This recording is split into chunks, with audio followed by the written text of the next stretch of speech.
오늘 말씀은 빌립보서 4장 14절에서 23절까지의 말씀입니다.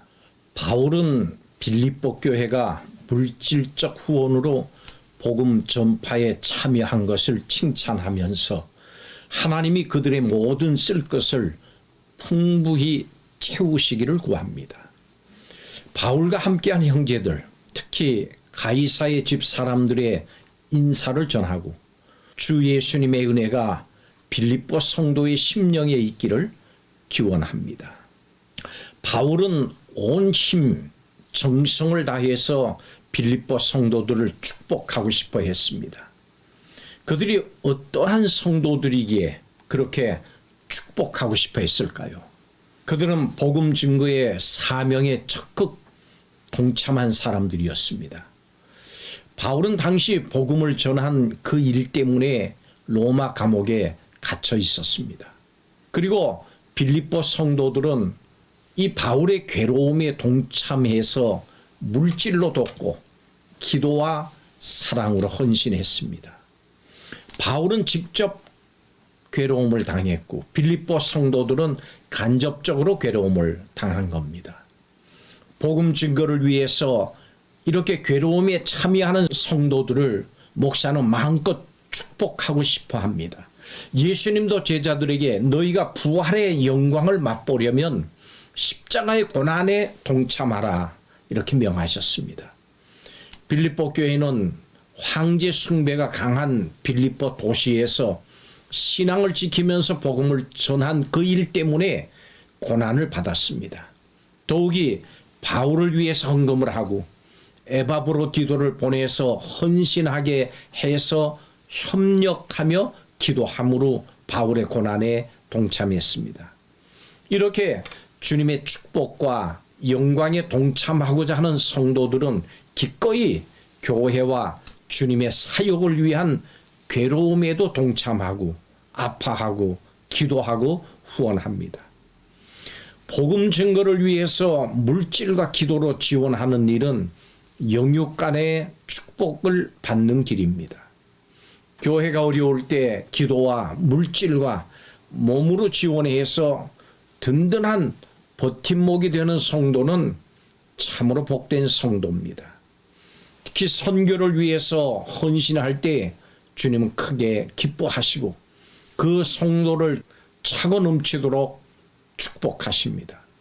복음을 위해서 정성껏 후원하는 성도는 18절 말씀대로 향기로운 제물과 같습니다. 번제와 하제에는 향기로운이라고 하는 수식어가 붙습니다. 제사장이 드리는 제물을 하나님이 기뻐 받으실 때 그 제물을 가리켜서 향기로운 제물이라고 했습니다. 이것은 예수 그리스도께서 십자가에서 희생 제물이 되는 것을 예표한 것입니다. 예수님은 십자가에서 희생 제물이 돼서 향기로운 제물로 하나님께 드려졌습니다. 성도 여러분, 그리스도인의 특징 중에 하나는 기쁨입니다. 이 기쁨은 윤택한 삶에서 비롯되는 것이 아니고 자신의 것을 다른 사람에게 나누고 또 하나님께 드릴 때 얻을 수 있는 겁니다. 오늘 말씀을 통해서 이 기쁨에 대해서 함께 살펴보겠습니다. 첫째로 나눔으로 복음에 동참하는 기쁨을 얻습니다. 바울은 빌립보 성도들이 감옥에 있는 자신에게 도움을 준 일을 자신과 함께 고난에 동참한 것으로 여겼습니다. 또 바울은 그들이 처음부터 이런 나눔으로 복음의 사역에 동역한 것을 기억하면서 칭찬했습니다. 이렇게 복음 안에서 성도를 향한 우리의 섬김은 하나님께 기쁨이 됩니다.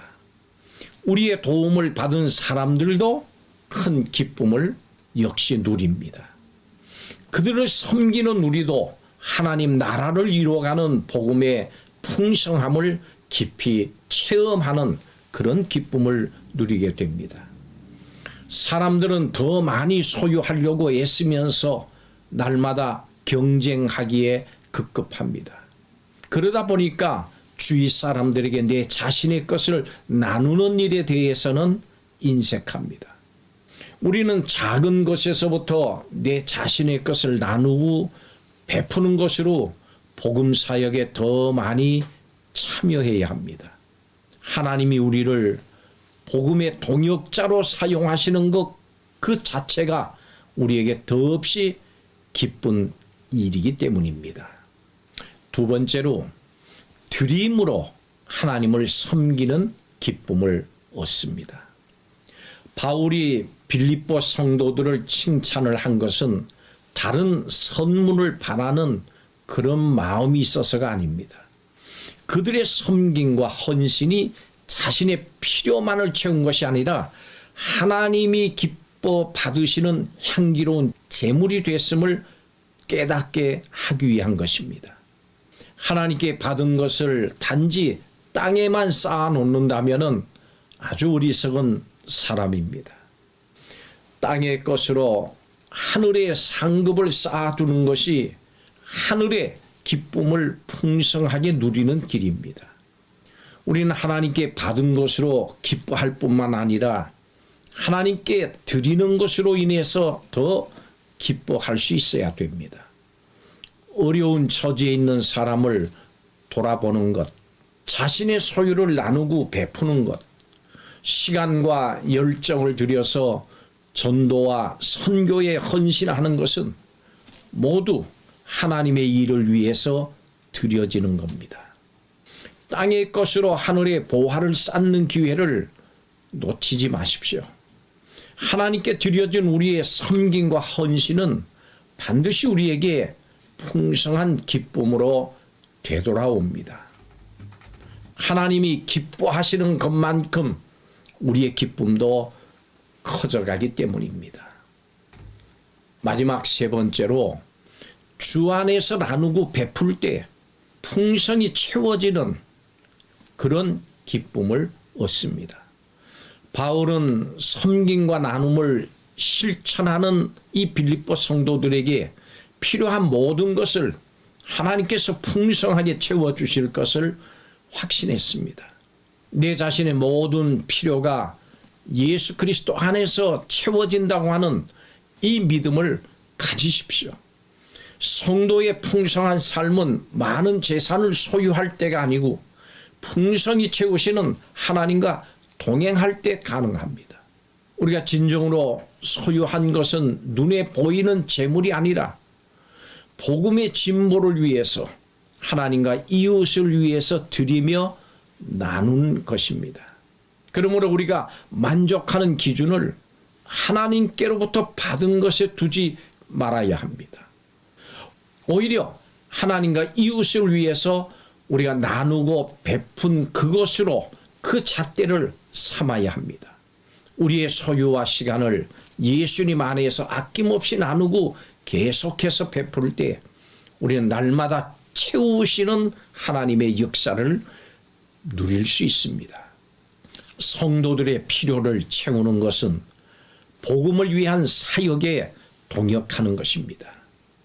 나누고 섬기는 일에 힘쓰십시오.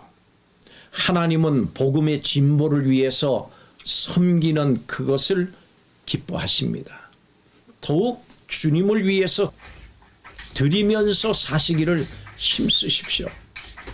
하나님은 우리의 모든 필요를 채우시는 분이십니다. 어떤 상황에서도 풍성히 공급하시는 하나님을 믿으십시오. 내 자신만을 위한 삶이라면 기쁨의 샘이 금방 말라버립니다.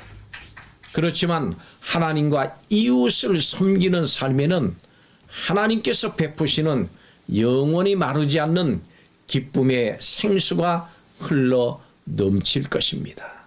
기도하겠습니다. 우리의 필요한 것을 풍성하게 채워주심을 감사드립니다. 이제 구원받은 하늘나라의 백성으로 내 자신만을 위한 삶이 아니라 도움이 필요한 이웃에게 무엇이든 나누며 섬기는 일에 동역함으로 풍성하게 채우시는 하나님의 공급하심을 체험하는 성도들이 되게 하여 주시옵소서. 우리에게 있는 소유, 시간 모든 것이 하나님을 기쁘시게 하는 향기로운 예물이 되는 성도들이 되게 하여 주시옵소서. 예수님의 이름으로 기도하옵나이다. 아멘.